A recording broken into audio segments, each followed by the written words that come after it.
Now, this is a largely theoretical section, module, but I also think it's one of the more important ones.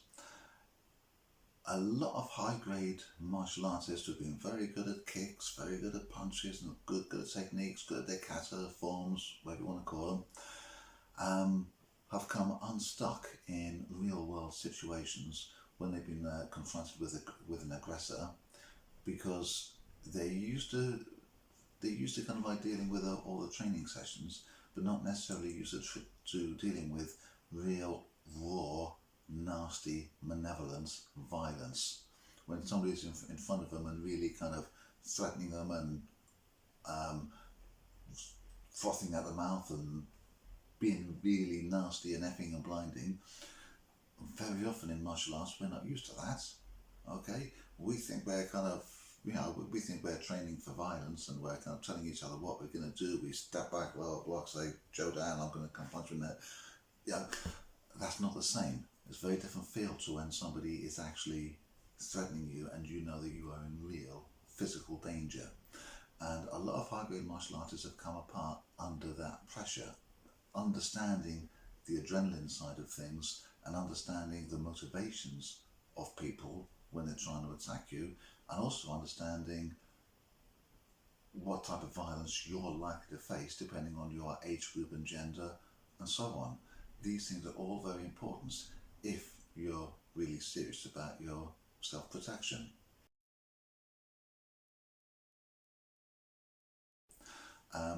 When you're confronted by an aggressor, adrenaline will normally kick in. That's normal. Okay? The three main responses to adrenaline were called fight, flight, or freeze. Now, fight or flight's quite obvious. Either fight them or run away, or freeze. Because when someone's picking a fight with you and they're telling you, I'm going to kick your head in and effing and blinding at you, a large part of that is to try and put you into a freeze. But a bully or even a mugger will intentionally try to put you into that freeze situation. Now, freezing, from the point of view of our caveman ancestor, it could be an appropriate survival technique. If they come out of their cave one day and there's a saber-toothed tiger walking past, eyes are drawn to movement, which we'll cover more in a later module, but eyes are drawn to movement. And if you freeze, then the eyes are not drawn to your movement, so there's a chance that you may not go unnoticed. So that you may go unnoticed. And this is why animals like rabbits freeze. To talk about a rabbit caught in the headlights, it's the same thing. They think the headlights is a predator coming towards them, and if they freeze, the predator might go past and not notice them. Okay, it doesn't work if it's a car running them over, but if it's a fox or a snake or something like that, there is a possibility that by freezing, the predator might not see them. So it is a very appropriate survival reflex, but it is not appropriate in our human-to-human interaction. Okay, society has taken us to a stage where that reaction is no longer appropriate, but it is still hardwired into us. So it is very worthwhile being aware of what it is and why it's there.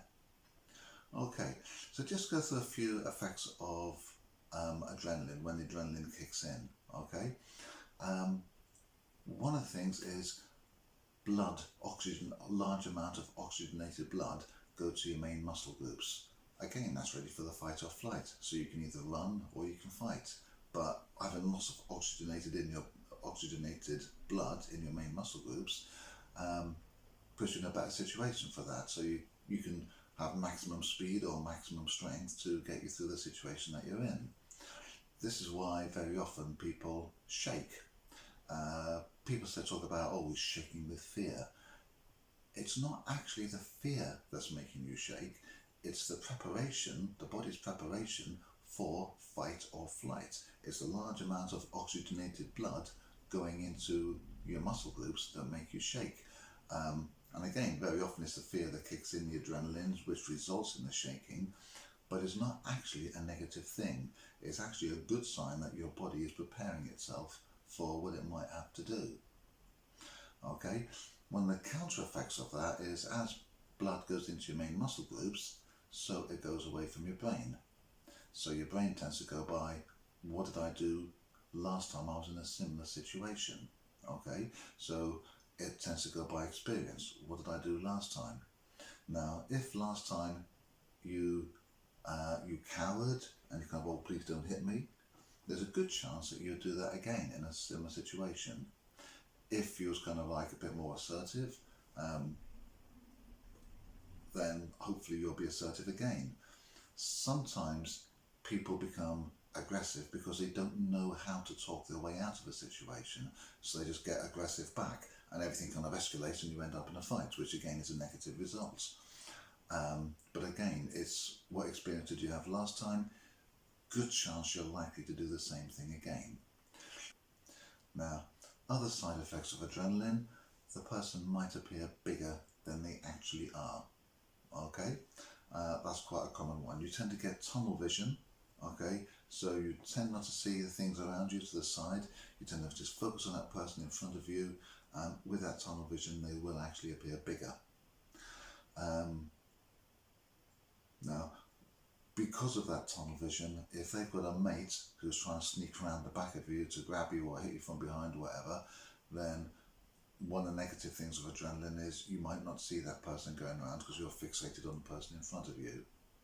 Okay, it also happens with you on an audio level as well.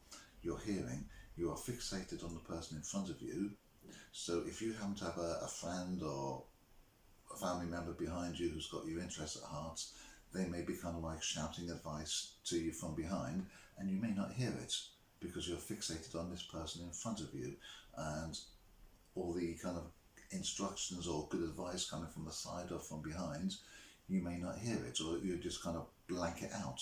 Okay, the brain is very good at filtering out certain things, and when you've got a perceived threat in front of you, it tends to shut out everything apart from that perceived threat that's there in front. Okay, so that's some of the negative downsides of adrenaline. Another one is that very often you feel you want to empty your bowels, hence the expression, shitting yourself. Now, this is actually a genuine response because when you're, if you have to run away, then you want your body to be lighter. So excavating anything that you don't need in your body, on some levels, is a logical thing for your body to do. Now, that was great in caveman times when they could excavate, empty the bowels and run away from a saber-toothed tiger or whatever. It's not quite so straightforward in our society where we're wearing clothes and we still carry it anyway. Plus it can be a messy distraction. But that is part of why that response is built into us, is to make us lighter to run away. It's the same that sometimes on the effects of adrenaline people feel sick, and again it makes you lighter. Get rid of any kind of undigested food, you're lighter.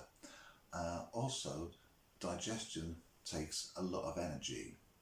So if you're in a situation where you need a lot of energy to run away or to fight someone, then you don't want all that energy going on digestion.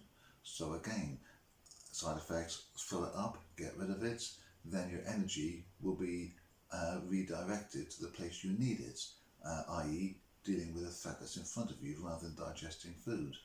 Yeah, you can kind of eat again later. So that is some of the main side effects of adrenaline. It's not going to be the same for everybody, and it probably won't be the same in every incident that happens to you, or anybody for that matter. They are things that tend to happen under adrenaline. It's not a hard and fast that will happen to you.